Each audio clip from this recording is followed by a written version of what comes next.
Peoples party वफाकी हुकूमत को छोड़ने की धमकी दे रही है। हम देख रहे हैं कई रोज़ से सियासी बयानबाजी चल रही है, मुस्लिम लीग नून के ज़ोमा के बयानात आते हैं, पीपल्स पार्टी जवाबी बयानात जारी करती है। लेकिन पीपल्स पार्टी को एक तो तनकीद का सामना है अपने कारकुनों की तरफ से, दूसरा आपके मुखालफिन जुल्फ़िकार भुट्टो जूनियर भी आप ही की पार्टी को ललकार रहे हैं। पीपल्स पार्टी का असल मौक़िफ़ है क्या? क्या बातचीत के ज़रिए ये चीज़ें तय नहीं हो सकती? हुकूमत को अगर डिस्टेबलाइज होना है तो फिर उसका शिकार तो पीपल्स पार्टी भी होगी। जी बहुत शुक्रिया। पाकिस्तान पीपल्स पार्टी ने हमेशा मुल्क की सालमियत की बात की है, पार्लियामान की बालादस्ती की बात की है। हम हुकूमत के साथ नहीं हैं, हम पार्लियामान के साथ हैं।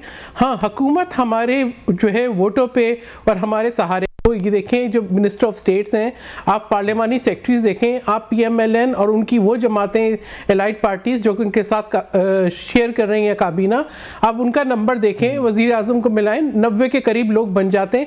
लेकिन पाकिस्तान पीपल्स पार्टी के बगैर कौमी असम्बली का कोरम पूरा नहीं होता। 2 दिन ये इजलास नहीं कर सके।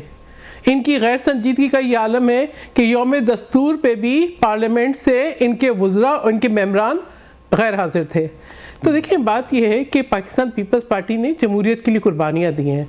अब जहाँ तक कि किनाल की बात है, ये सिंध के अवाम के हक़ की बात है। ऐसा कैसे हो सकता है कि आप जो है रेगिस्तान आबाद करने चलें और सिंध के ज़रख़ेज़ खेतों को बंजर बना दें? हमारे यहाँ 80% जो लोग हैं उनका इन्हिसार ज़राअत पर है। ज़राअत हम कहते हैं मईशत की रीढ़ की हड्डी भी है। लेकिन इस हुकूमत की गुज़िश्ता 2 साल से जो पॉलिसीज़ हैं उसने किसानों को लाके सड़क पे बिठा दिया है। जिस तरीके से पिछले साल गंदम इंपोर्ट हो गई, उसके बाद कॉटन के ऊपर जो है वो सेल्स टैक्स लग गया 18%, फिर जो है हर चीज़ यानी ये रेगुलेट नहीं करते फर्टिलाइज़र की प्राइस को बीच ही, और अब ये पानी की कमी, यानी ख़ुद वफाकी इदारे ये रिपोर्ट दे रहे हैं कि मुल्क में पानी की किल्लत है, 3 सूबों में जो है वो खुशहाली आ सकती है। उसके बावजूद ये किनालों का इशू, और मैं आपको बताऊं कि this doesn't come in isolation. ये PMLN के तो कोई स्टेक्स है नहीं सिंध के अंदर, उनको सूट करता है उनके जो एक नेचुरल अलाय है ना, वही जमाते हैं, छोटे जो है प्रेशर ग्रुप्स हैं। इन्होंने ये सिंध के अंदर बेचैनी होती है तो ये उसमें अपना सियासी फ़ायदा देखते हैं। तो ये जिस किस्म के बयानात आ रहे हैं, ये इत्तेहादियों वाले जो है ना, ये नहीं है रवैये। ये बयानात इसीलिए हैं कि ये चाहते ही हैं कि सिंध के अंदर इंतशार रहे।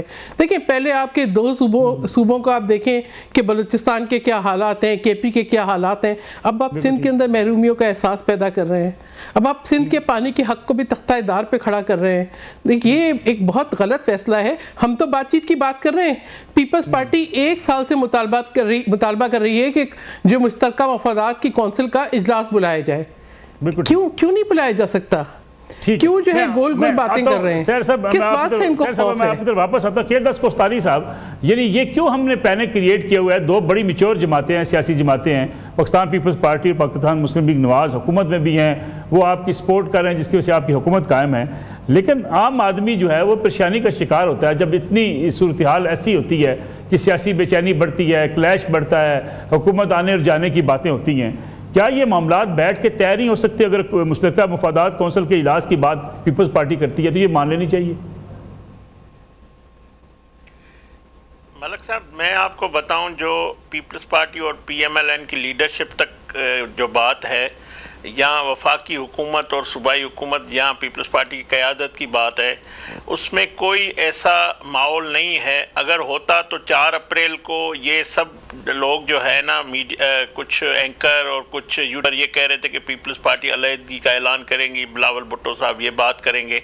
मगर मैं समझता हूँ पीपल्स पार्टी के चेयरमैन बिलावल भुट्टो साहब ने जो 4 अप्रैल को तकरीर की है, एक मैच्योर सियासतदान और पाकिस्तान का जो एक पार्टी का चेयरमैन पीपल्स पार्टी का, उसके मुताबिक उन्होंने हुकूमत की तायद भी की है। हुकूमत की मईशत के लिए जो पॉलिसीज़ हैं, यहाँ जो 16 माह की हमारी PDM की हुकूमत थी, जो वज़ीर खारजा रहे और जो बारिशों से तूफ़ानों से सिंध में नुकसान, उस पूरी मामलात की उन्होंने अच्छी मंजर कशी की है। भले मुस्बत सोच के साथ वो आगे बढ़े, मगर उन्होंने एक बात ये ज़रूर कि पानी के मामले पर मैं सिंध की आवाम के साथ खड़ा रहूँगा।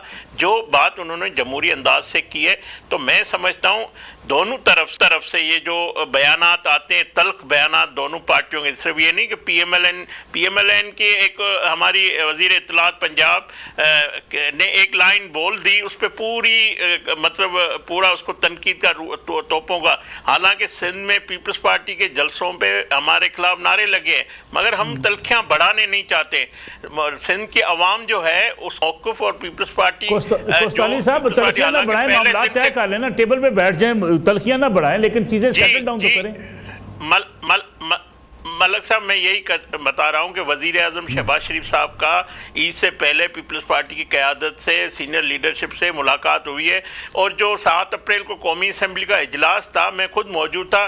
30 से ज़्यादा अरकान कौमी असम्बली पीपल्स पार्टी ने इज़हार ख्याल खुलकर किया है, और हमारे डिप्टी वज़ीर आज़म इसहाक डार साहब ने बिल्कुल ही उनको पार्टी हुकूमत की पॉलिसी और उनकी यकीन दहानी कराई है। और मैं आपको एक बताऊँ मलक साहब, उन्होंने ये भी कहा कि एकनिक में जब ये मामला आया तो हमने पीपल्स सिंध हुकूमत की गुजारिश मामले को जुज़वी तौर पे उसमें शामिल नहीं किया, तो वफाक ने कोई मंजूरी आज तक नहीं दी है कि ये, हाँ ये ज़रूर है पंजाब चाहता है कि हम अपने हिस्से से, अपने पानी से, अपनी मर्जी से जो भी पंजाब का जो मर्जी है वो अपनी ज़मीनों को आबाद करे या कैनाल निकाले, मगर सिंध का इस पर तहफ़्फ़ुज़ात है, सिंध को इख्तिलाफ़ है, तो ये दो सूबों के दरमियान एक इख्तिलाफ़ है, वो वफाक के लिए आइनी फोरम मौजूद है जहाँ पे ये मामला हल होना है। ये मामला सड़कों से, नए तल्खियों से हल नहीं होना है, ये बातचीत से, डायलॉग से होगा। और अब हमारे वज़ीर आज़म शहबाज शरीफ साहब वक्तन डे टू डे जो इश्यूज होते हैं उनको खुद एड्रेस करते हैं। कोस्तानी साहब, हुकूमत छोड़ने की पीपल्स पार्टी धमकियां दे रही है कि हम हुकूमत छोड़ देंगे। मैं इसका जवाब दूंगी। देखिए मैं आपको एक बात बताऊं, मेरा ताल्लुक भी सिंध से है, मेरा ताल्लुक भी सिंध से है। सिंध की जो लोग एहतजाज कर रहे हैं, एक एंटी पीपल्स पार्टी है, एक आम सिंधी है, और तीसरी तरफ पीपल्स पार्टी खुद एहतजाज। जो कॉमन सिंधी है वो एंटी पीपल्स पार्टी के साथ मिल गया है, तो पीपल्स पार्टी पे प्रेशर है, और उनका मुतालबा ये भी नहीं है कि सीसीआई में ये मामला पीपल्स पार्टी ले जाए। उनका मुतालबा तो पीपल्स पार्टी को प्रेशर डाल रहे हैं कि आप हुकूमत से अलग हो जाए। तो मैं समझता हूँ पीपल्स पार्टी की क़यादत कोई ऐसा काम नहीं करेगी जिससे पाकिस्तान को नुकसान हो, पाकिस्तान के जो सूबों के जो दरमियान कोई इख्तिलाफ हो। ये मामला पीपल्स पार्टी और पीएमएलएन की क़यादत और हुकूमत वफाकी ऐसा काम नहीं करेगी जिससे एक सूबे को नाराज किया जाए। ठीक है सर कामरान साहब, आप कमेंट करें, मुझे फिर ब्रेक लेनी है। तो पाकिस्तान मजबूत होता है। जी मैं इसका जवाब देना चाहती हूँ मलिक साहब। जी प्लीज। जी देखिए, कोहिस्तानी साहब जो है वो कह रहे हैं, खुद इस बात को बता रहे हैं कि सिंध के अंदर अवाम में बेचैनी है। तो पाकिस्तान पीपल्स पार्टी का अगर आप वोट बैंक देखें तो यही अवाम पाकिस्तान पीपल्स पार्टी को मुंतखब करते हैं और पीपल्स पार्टी उन्हीं के साथ खड़ी है। ये भी इन्होंने दुरुस्त कहा कि पाकिस्तान पीपल्स पार्टी वो जमात है जिसने हमेशा पाकिस्तान को फौकियत दी है और पाकिस्तान खप्पे का नारा लगाया है और हमेशा मैच्योर सियासत की है। ये भी इन्होंने दुरुस्त कहा कि पंजाब की वज़ीर इत्तलात, एक वज़ीर इत्तलात नहीं, पंजाब की काबीना के और भी अरकान, उन सब लोगों ने ऐसे बयानात दिए हैं, प्रोवोक किया है, इंसाइट किया है, वो चाहा है कि सिंध के अंदर कियोस हो एक सोची समझी हिकमत अमली के तहत। और जो उन्होंने बातें की हैं उससे उन्होंने जो है नफरत और तफरीक बढ़ाई है। पाकिस्तान पीपल्स पार्टी ने कभी नफरत और तफरीक की बात नहीं की, हमेशा बातचीत जो है ना उसके जरिए मामला हल किए हैं। हमने 7 अप्रैल को पीर वाले दिन करारदाद पेश करना चाहते थे जिसको गवर्नमेंट ने सपोर्ट नहीं किया। उसके बाद हमने पॉइंट ऑफ ऑर्डर पे बात की। पॉइंट ऑफ ऑर्डर पे जो है पहले इन्होंने अताउल्लाह तारड़ साहब को बिठाया, जब पता लग गया कि उनको कोई अहमियत नहीं देता तो फिर जो है वो डिप्टी प्राइम मिनिस्टर साहब आए। उन्होंने एक भी हमें यकीन दहानी नहीं कराई कि काउंसिल ऑफ कॉमन इंटरेस्ट का इजलास कब होगा। उन्होंने जो बातें की तो हमारे मेंबरान ने जवाब दिया कि हमें आप लॉलीपॉप ना दें।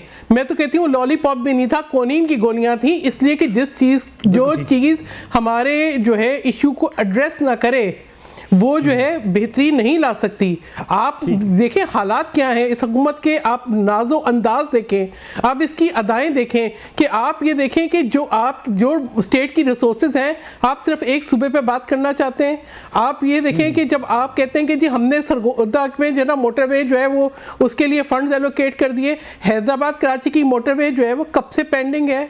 आप जो है सिंध के मंसूबों को ताखीर का शिकार करते हैं। 150 मिलियन पाउंड जिस पर पहले कादिर ट्रस्ट बन रहा था, अब उसके ऊपर दानिश यूनिवर्सिटी बनेगी। भाई वो पैसा सिंध का है, आप उसको सिंध के अंदर भी तो इंफ्रास्ट्रक्चर डेवलप करने में, वेलफेयर में इस्तेमाल हो सकता है। आप ये क्यों चाहते हैं कि पाकिस्तान सिर्फ एक सूबा है? ठीक है, मैं एक ब्रेक ले लूं सर, कामरान साहब वापस आते हैं तो आगे बात करेंगे इसको।